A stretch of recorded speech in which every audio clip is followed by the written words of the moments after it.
Sami doesn't need to be a champion. He's over. If he continues to do what he's doing, he'll be over. I think Jay needs it.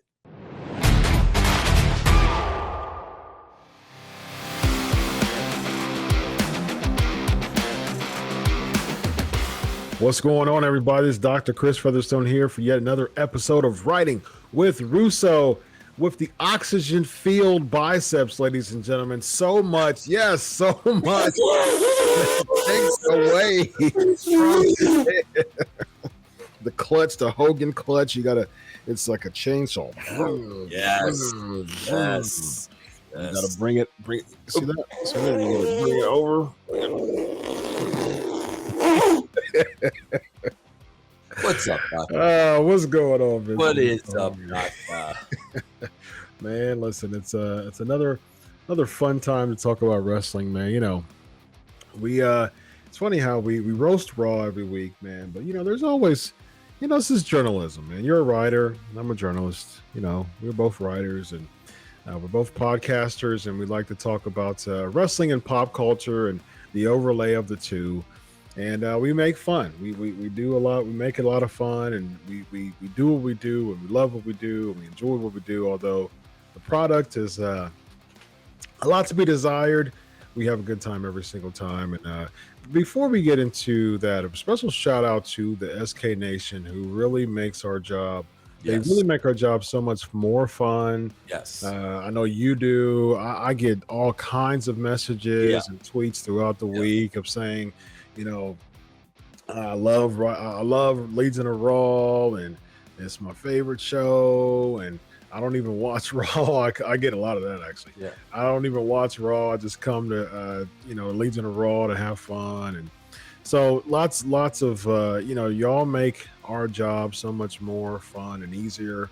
Bro, you know what it is, bro? It's like I really don't think people understand.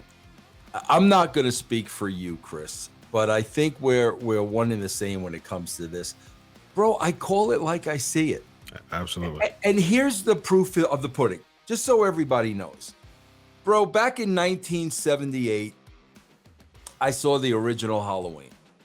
Okay, 78. So 88, 98, 2008, 208, 44 years later. Mm-hmm. And God knows how many movies in between. We're supposed to, we get Halloween Ends. Yes, and this is supposed to be the be-all, end-all. Yep. So, bro, I've really been looking forward to this movie because, as a writer, how are you going to end Michael Myers? Yep. Right? How are you going to end Michael? We've done everything possible to the guy. How are you going to end him? Okay? Mm-hmm. So, bro, destroying the indestructible. Yeah. So, bro, somebody tweeted out tonight because it was supposed to start tomorrow, the 14th. Somebody tweeted out tonight, no, I'm not watching Halloween Ends. And I'm like, wait a minute. And I went to Peacock and it was on. Okay. So, of course, bro, it's on. I've got to watch it now. Okay. Well, Chris, I'm about an hour into this thing. I had to leave it to come here. There's about 30 minutes left in the movie. Mm-hmm. It sucks, bro. It absolutely sucks. I wanted so much. I mean, Chris, I'm like you. I love when we get into the mind. Yes, now we're going to unravel this. Now we're going to get into No, it sucks, bro. And there's no way it's making a comeback in the last 30 minutes.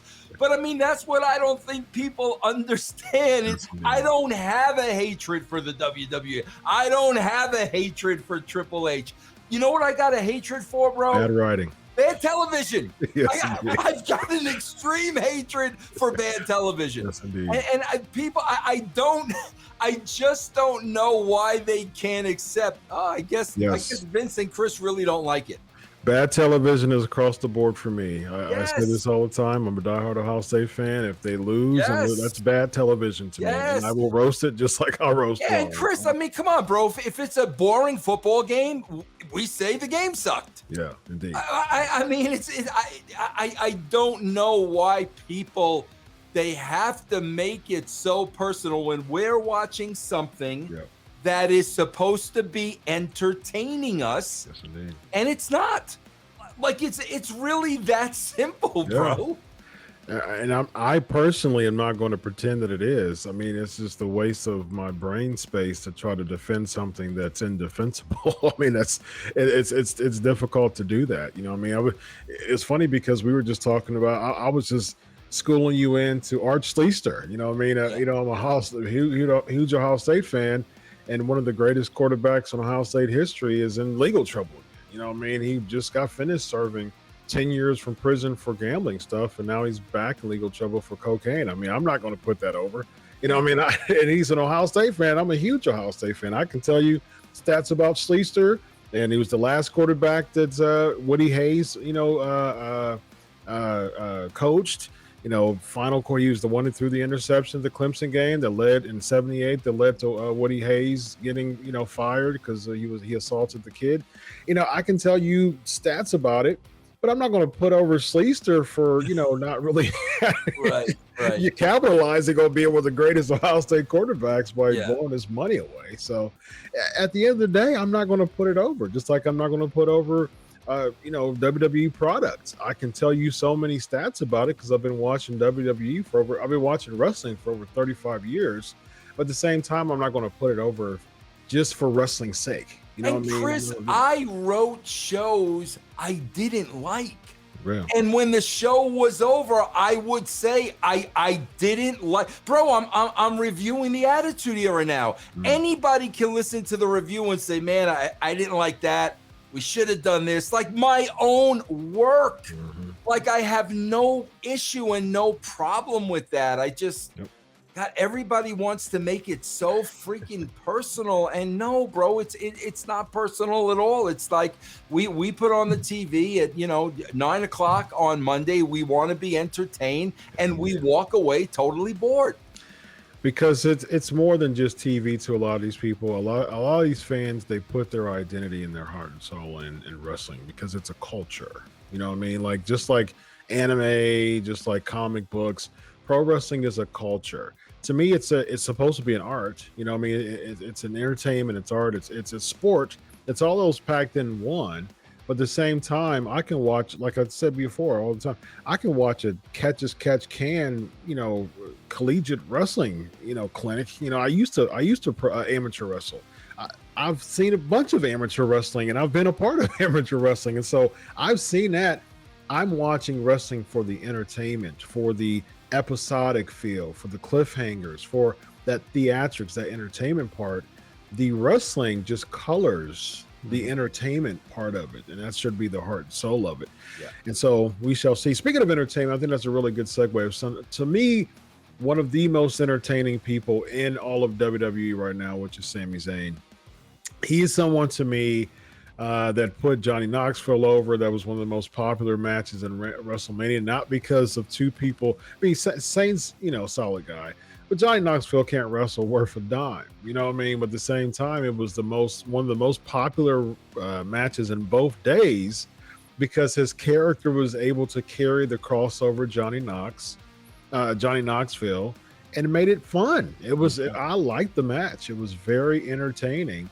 And right now, he's doing some of his best acting work, realizing that it's not about wrestling. It's about acting. And now he's an honorary Oos. He was kind of like a lackey, kind of like a self-appointed lackey on SmackDown. End up catching. He was like the Rat Rafford of the Louis Spicoli, how he was in Disco Inferno, your boy. Yeah. When he was in the NWO, kind of like a self-appointed lackey type of deal. But it worked. It worked for him. It was like he had some beef with Jey Uso. That's a part of the story. Roman Reigns a couple of weeks, like 2 or 3 weeks ago, saying he comes out with them, and Reigns he's had talks with Zayn and wondering like, what are you doing? I'm not sure. I'm not all the way sold and making you a part of the group. So he comes out a few weeks ago after being affiliated with the group in a way for the past really few months now. And so Roman Reigns, he says, takes that shirt off and don't ever put it on again. Jey Uso gets really hyped and really happy about that because there's been some dissension between the two. And then he says, I want you to put this shirt on. Roman Reigns throws him an honorary Uso shirt. Crowd goes wild. Jey Uso have some really cool facial expressions of saying, man, I feel like he's taken my spot away from being a cousin, to Roman Reigns. To me, that's one of the best things going in WWE because it's acting, it's storyline. Where is it going to lead to? It leaves me wondering more. And so the question is with this, Vince, is do you think that WWE should capitalize on this to the point of making Sami Zayn a champion? Or do you think Jey should be the one that has dissension with Roman Reigns again, like he did a few years back? Well, bro, let me say this. Let me talk a little bit about Sami Zayn. Okay, first of all, bro, I do remember when I was writing Impact and they brought him in for I think they brought him in for a dark match or whatever as El Generico. Mm-hmm. I do remember, bro, because I thought the guy was an excellent wrestler. Mm-hmm. He was very entertaining with a lot of that stuff. Bro, I was entertained with the Bucks from the first time I saw them. Bro, that's my whole thing. With the style of wrestling today, if you had a team like the Bucks, like that was entertaining to me. I told Bob Ryder to sign the Bucks. But all of a sudden, bro, when everybody's doing that, it's not special anymore because now everybody's doing it. So to me, that's what made the Bucks. And if that would have been like standalone, that would have been cool. Mm-hmm. But now everybody does that, so it's not special anymore. But then, bro, the next time I saw Sammy was on NXT. I saw the beginning of the angle with him and when Kevin Owens came in. And, bro, the problem I had with Sammy that I always have has nothing to do with Sammy. I don't know Sammy. As a casual wrestling fan, I'm asking myself, who is this guy going to be? This guy ain't going to beat anybody up. And that's not on Sammy. If the WWE wants to sign Sammy and give Sammy a paycheck to be a wrestler, Sammy would be an idiot not to take it. But when you're a casual fan at home, that's how I feel about Sammy. That's how I feel about Gargano. That's how I feel about that other baby dude. What's his name? Baby. He's at AEW now. Baby, that baby. Adam Cole. Adam Cole. Yeah, Adam. That's how I feel about all those guys. It's not personal, bro. I don't believe you could beat anybody up. So that's why I never liked any of those guys. But now, like you said, now Sammy's playing a character on a wrestling show, and he's different, and he's very, very, very entertaining. So now with that question you asked me, if I looked at the cards I have, Sammy doesn't need to be a champion. He's over. If he continues to do what he's doing, he'll be over. I think Jey needs it. I think at this point, if we looked at Sammy's way over, Roman's way over. So if you look at the big picture, Jey probably needs it more. So on this story, I would really concentrate on how are we going to get Jey Uso over, to get him to the next level and make him as valuable as the other two. That's what I would be looking for.